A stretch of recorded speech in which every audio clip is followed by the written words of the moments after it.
تاسو ته ښه خبرې وکړې د هغوی ودومره به درته وایم حضرت شیخ جنید بغدادي رحمت الله علیه کرامات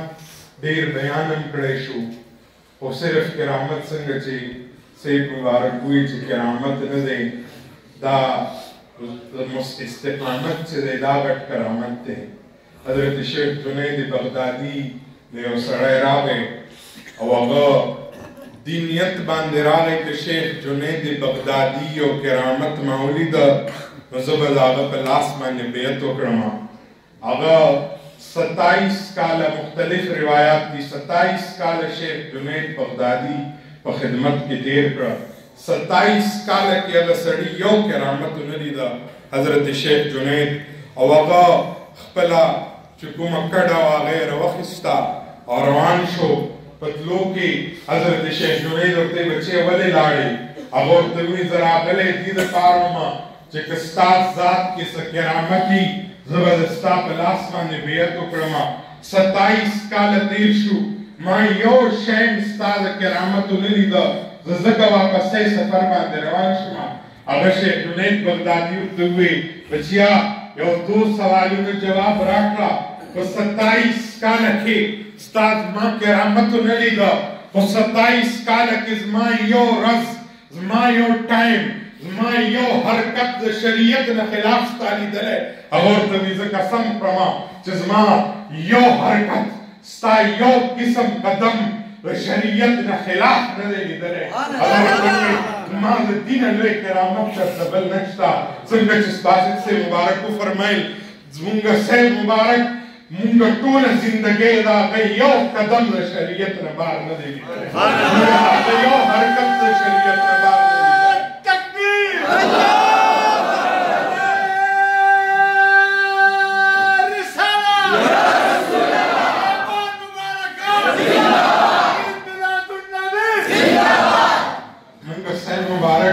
ټولو نه لوی کرامت دا ګڼو چې هغوی یو لمحه د خدای پاک د دین نه بار نه وه تېره کړې ما پرون هم یو ځای کې دا جمله وویله بیا یې دوهروم په ذمهدارۍ سره صاحب مبارک د مزدور په شان دې د دین کار کړی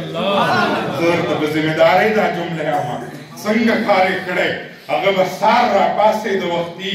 بیا به په دربار کې خلکو ته د خدای پاک دین وښوده د خدای پاک شریعت ته به خلک هغه راوغوښته حضور علیه السلام شریعت پرې بیان کړه بیا به هغوی سحر وواته د کور نه بیا به هغوی هغه لمحې خلکو سره جوړېدې مزدور هم څه کاري هغه چې کله ټوله ورځ مزدوري وکړه شپې راشي خپل کور ته په راتلو کې که چېرته لار کې هغه ته بله مزدوري میلاو شي هغه وایي ځه دا مزدوري به م وکړمه کېدی شي څه راته میلاو شي زما د بچو کار به وشي صاحب مبارک به که شپې ناوخته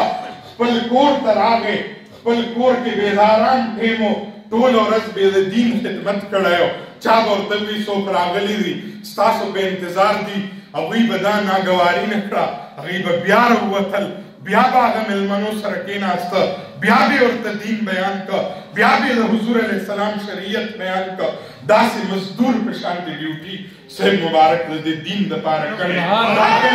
دا کلی څومره لرې کلی دی شاید چې نن هم که ما ته څوک وایي چې یو شپې ته ایثار شه په دې کمره کې کېدی شي زه ایثار نه شم خو هغه کومه هستي وه چې دې ته یې نه و کتلي چې دا کمره وړه ده باران به باران کې کمره په هغه هستۍ راوڅڅېده خو هغه ذات چېرته دا جمله نه ده وتلې یو شکایت یې نه دی کړی ستا او ستا بچو ته د دین دپاره ناستو دلته ستا او ستا بچو ته یې شریعت راورسول راشئ چېرته یو ځل دې نظر باندې وګورئ مونږ جامعه جنیدیه ده تاسو هغې ته محل وقوت وګورئ سیټ ته تر مارکیټونه دي بل سیټ ته هم تر مارکیټ دی وروسته د کارخانو یو قطار دی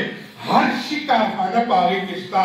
هر چا هر سړي خپل اولاد دپاره یو کارخانه جوړه کړه چا د ماچس فیکټري جوړه کړه چا د شیشو کارخانه جوړه کړه چا د کولډ ډرینک جوړه کړه زما بابا هم راغلی په دې ځمکه باندې ودرېده هغه بابا زما هغه فقیر هغه درویش صاحب مبارک زما هغه پاک مرشدم په هغه ځای ودرېده هغه چېرته زما له د شیشو کارخانه جوړه نه کړه ما ته یې زما چس فکټري کولاو نه کړه زما ته یې د انسانیت فکټري کولاو کړه ما ته یې د رسول الله د غلامانو جوړولو فکټري کولاو کړه ما ته یې د حضور علیه السلام غلامانو د تیارولو هغه کارخانه او مرکز جوړ کړه فخر دی په هغه ذات باندې یو دم هم هغه ذات سره دا لالچ رانه دی چې آیا زه به د خپلو بچو دپاره دا د دین ځای به یو بل ځای کې وقف کړو دلته به د خپلو بچو یو رزق ذریعه جوړه شي نه هغه درویش هغه فقیر که جوړه کړه جنیدیه جوړه کړه د دې علما تاسو هر ځای کې که د پټکو خاوندان یې خپلو مجلسونو کې دا د هغه ذات برکت دی او زه تاسو ته مزید مونږه استاد او حضرت پیر کرم شاه صاحب رحمت الله علیه چا په اداره کې چې مونږه سبق ویلی هغه به وایي که تاسو یو کس ګورئ چې دا کس ریښتونی دی که نه دی یو کس تاسو چېرته تلی په دې باندې چې دا کس ریښتونی دی که نه دی تاسو هغه اولاد وګورئ هغه رونه وګورئ که هغه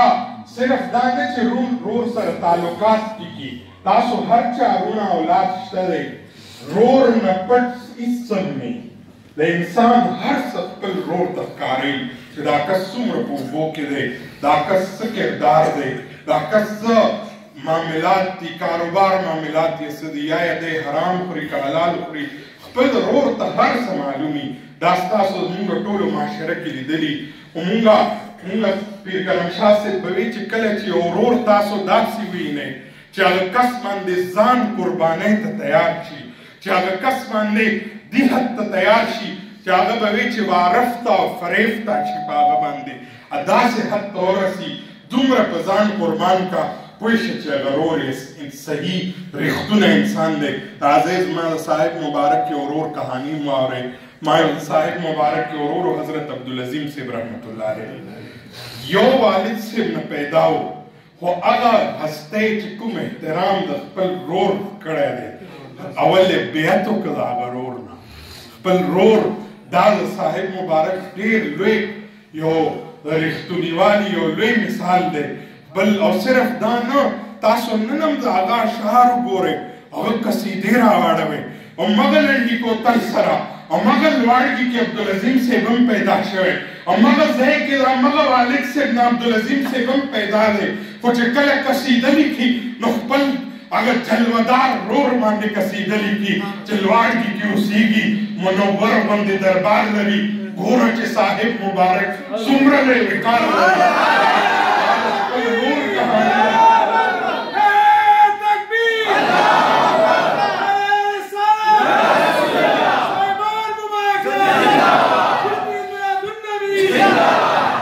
خپل قسمت بیانوي نو اخر کې چې کله هغه یو شاعري او پوره نظم دی چې زه څه یم اخر کې هغه یو خپل ځان تعریف لیکلی چې زما تعارف دا دی چې زما دومره بخت و جد دی چې زه د بخت یم ثریا چې عزیزي یم صاحب مبارک نوم یې هغه نور اشعار چې واورئ ما ته پرون چاروله کله زه حیران وم څومره ګنټې زه حیران وم چې دا ده څنګه لیکلی هغه د هغه والد صاحب خپل هم د یو غوث بچی او خپل هغه صاحب مبارک باره کې هغه چې کوم اشعار لیکلي چې د ټنډې مبارکې ته نظر کړم تندي ته مونږ لنډي کوتل خلک ټنډه وایي چې د ټنډې مبارکې ته نظر کړم پکې ښکاري جلودار د غوثیت نور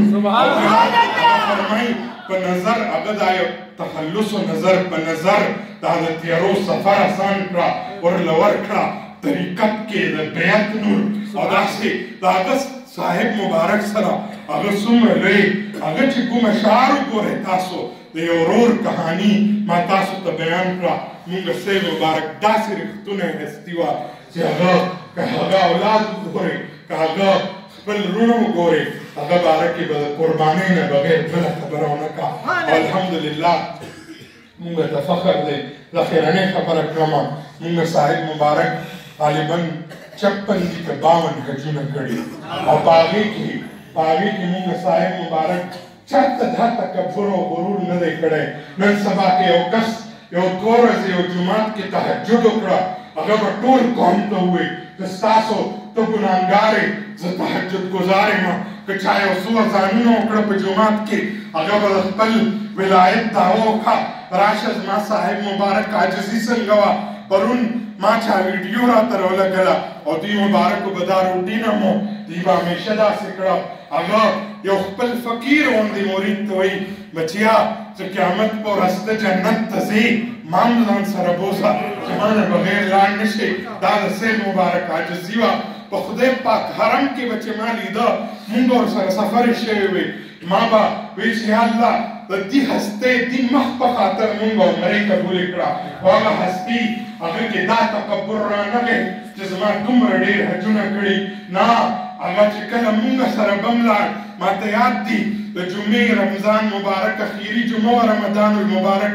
زه او حامد صاحب هغوی سره وو او هغوی مونږ ته وایي چې راځئ بچیا هغوی تربیت ته ګوره انداز ته ګوره د عاجزۍ تربیت ته ګوره هغوی مونږ حرم کې یو ګټ له بوتلو او مونږ ته یې بچیا رسول الله مبارک په جومات کې نن توبه وباسو د ګناهونو دا د سید مبارک عاجزي وه ما به وایي چې حرم به خدای پاک د ده په مخ باندې بخي او داسې هستي وه د عاجزۍ دا انداز د سید مبارک ځکه نن درته شروع شمه د سید مبارک ما سره دومره ډېرې کیسې دومره ډېرې خبرې دي د هغه په کردار د هغه په سیرت صورت هر چا نه ښایسته څنګه باسط صاحب مبارک وفرمایل نه مونږ مخکې داسې څوک لیدلی و نه به بیا داسې څوک پیدا شي نه مونږ بیا صاحب مبارک غوندې نه په صورت کې نه په کردار کې نه په تقوا کې نه په علم کې نه په ذات کې نه په معاملاتو کې په هر څه کې چې څومره مونږ صاحب مبارک لیدلی د خدای پاک په کور کې ودرېدلی یم دا قسم درته خوړی شمه د صاحب مبارک په شان دی مونږ چې څومره سم لیدلي په دنیا کې ما د خپل شیخ په شان دی ښایسته ما د خپل شیخ په شان دی صاحب علم د هغوی ذات په شان دی مونږ هېڅوک هم نه لیدلی او نه دې وینو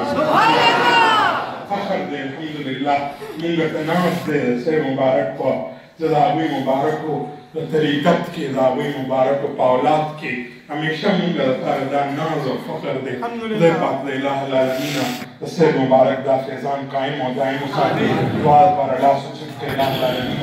مونږ دا دلته ویل دا اورېدل په خپل لویه بارګاه کې قبول او منظور وګرځئ اله العالمین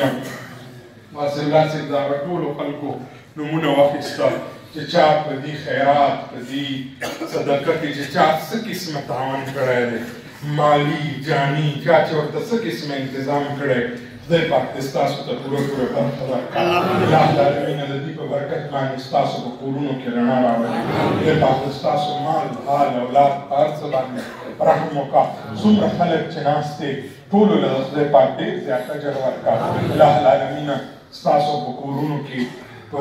اسپتالونو کې چې چا بیماران دي خدای پاک ورته شفای کامله عاجله ورکړي د چا دا ورد کړی دومره ډېر تعداد کې صاحب مبارک سره هغوی د محبت اظهار کړی الله العالمین د صاحب مبارک په خاطر خدای پاک د هغوی د دې پوره پوره اجر او عوض ورکړی الله العالمین صاحب مبارک د شان په خاطر باندې هغوی دنیا او آخرت ښایسته کړی الله العالمین هغوی ټول مال حال اولاد په هر څه باندې ډېر برکتونه کېدل الله العالمین